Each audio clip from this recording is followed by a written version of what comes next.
আজ আপনাদের সামনে আমি সপ্তর্ষি নামক একটা বিখ্যাত ম্যাগাজিন থেকে কবিতার ম্যাগাজিন থেকে আমি আমার লেখা দুটি কবিতা আবৃত্তি করে শোনাচ্ছি। প্রথম কবিতাটির নাম রক্তবীজ। কবি আমি নিজে সরোজ ভট্টাচার্য। তোমাদের দু হাতে শিকল পরানো, তবু তা দিয়ে ছড়িয়ে যাচ্ছ সে বীজ যেটা উত্তর পুরুষ হতে প্রাপ্ত। বুকে আগ্নেয়গিরির তপ্ত লাভাভূমি, তবু তা দিয়ে সমান্তরাল পথ বানাচ্ছ উত্তর পুরুষের তরে। বাকিটা যা দিয়ে চলমান জীবনের প্রত্যেকটি ধাপকে বাঁচিয়ে রেখেছ। কোনো সংখ্যাতত্ত্ববিদ তার হিসাব রাখেনি। মৌলিক জীবনের যৌগিক রাশিগুলোকে সাক্ষী করে লাশঘরের বডিটা তখনও হিসাব নিচ্ছে কতটা খরচ হয়েছে আদিম সভ্যতার জঙ্গলে, আর যেটা তুলে আনতে প্রত্যেকটি আঁতুর ঘর আমাদের খুঁজতে হবে।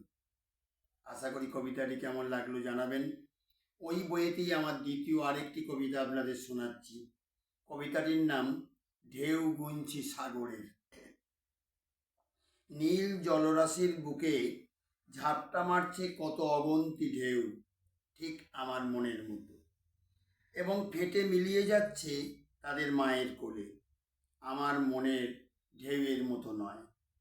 এরা জন্মাচ্ছে, মাকে কাঁদাচ্ছে, কিন্তু একবারও মিলিয়ে যাচ্ছে না। গাংচিল আরও কত কেউ আমার মনের সমুদ্র ঝড় তোলে, কিন্তু তারা বাস্তবে কোনোদিন প্রকাশ পায় না। আমায় কুড়ে কুড়ে খায় শিকারি ঠোঁট দিয়ে, আর বাকি উচ্ছিষ্টটাকে ফেলতে দেয় না, পচতে দেয় না, শুধু জমিয়ে রাখে। সাগরের দমকা ঢেউ এসে ভাঙলে আমি এখনো কিন্তু ভেঙে যাইনি, হয়তো আমি তাদের মতো সাগর নই বলে। নমস্কার।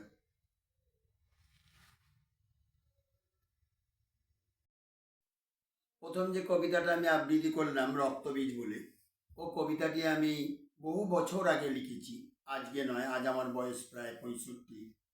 সুতরাং এটা আমার লেখা বিগত কিছু না হলেও 30-35 বছর আগে। ভারতীয় গর্ভপাতের ওপরে একটা এডিটোরিয়াল লিখব ইচ্ছা ছিল, কিন্তু সেটা আর সম্ভব হয়ে না ওঠার জন্য আমি তাকে অনেক চিন্তা ভাবনায় একটা কবিতার ফসলে সমাপ্ত করেছি। এই কবিতাটি দিয়ে বোঝাতে চেয়েছি মানুষকে যে মানুষ অনেক অযাচিতভাবে তাদের জীবনের যে সম্পদ, সেই সম্পদকে তারা নষ্ট করে ফেলে, যেগুলো হয়তো তারা নিজেও জানে না বা জানতে চায় না। কিন্তু আমার মনে হয় সেটা জানলে হয়তো পৃথিবী থেকে অনেক ভ্রূণ নষ্ট না হয়েও জন্মাতে পারত, যেগুলো কিন্তু একদিন হয়তো মহিরুও কোনো একজন কেউ হলেও হতে পারত। কিন্তু মানুষের এই যে চিন্তা ভাবনা, এটা থেকে কিন্তু মানুষকে মুক্ত হতে হবে, তবেই নির্মল সমাজ গড়ে উঠবে, কুসংস্কার মুক্ত হবে, দেশ আরও উন্নত হবে, আমরা মনের দিক থেকে আরও সাবলীল হব, শক্তিশালী হব, এটা বলতে পারি। ঢেউগঞ্চি সাগরের কবিতাখানি সেটাও আমার মনে অনেকটা আলোকপাত করে। একবার এক সময় এরকম বেড়াতে যেয়ে সমুদ্রের ঢেউ দেখে নিবিষ্ট হয়ে ভেবেছিলাম ঢেউগুলো কি সুন্দর করে ওদের মায়ের বুকে জাগছে, আবার মায়ের বুক থেকে বিলীন হয়ে যাচ্ছে, কিন্তু একটুখানির জন্য হলেও ওরা কেউ ওদের মাকে কাঁদাচ্ছে না। কেন? ওরা মায়ের কোল থেকে একজন চলে যেয়ে পরক্ষণ আবার মায়ের কোলে কেউ উঠে বসছে। কিন্তু তাহলে আমার কবি মনে এরকম ঢেউগুলো ওঠে, তারা ভাঙে, চুড়ে নষ্ট হয়ে যায়, কিন্তু আবার গজিয়ে ওঠে না। হয়তো গজিয়ে ওঠে কিন্তু অন্যভাবে, সেটা তখন ঢেউ থাকে না, তখন সেটা মনে হয় মনের কোনো পচা বদ একটা অন্য জিনিস তৈরি হলো।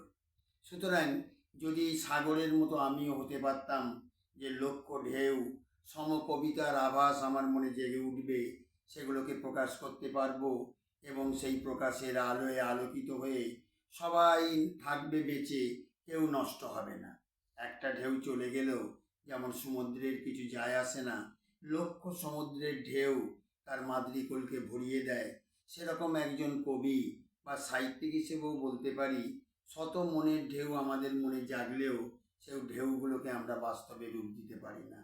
এটা হয়তো আমাদের দুর্বলতা, আর এই দুর্বলতার পিছনে বহু জিনিসই হয়তো বাধা হয়ে দাঁড়ায়। সেটা মন, সেটা পরিবেশ, স্থিতিশীল মেজাজ, এবং সর্বোপরি বলতে পারি লেখার মুড এবং ক্ষমতা। নমস্কার।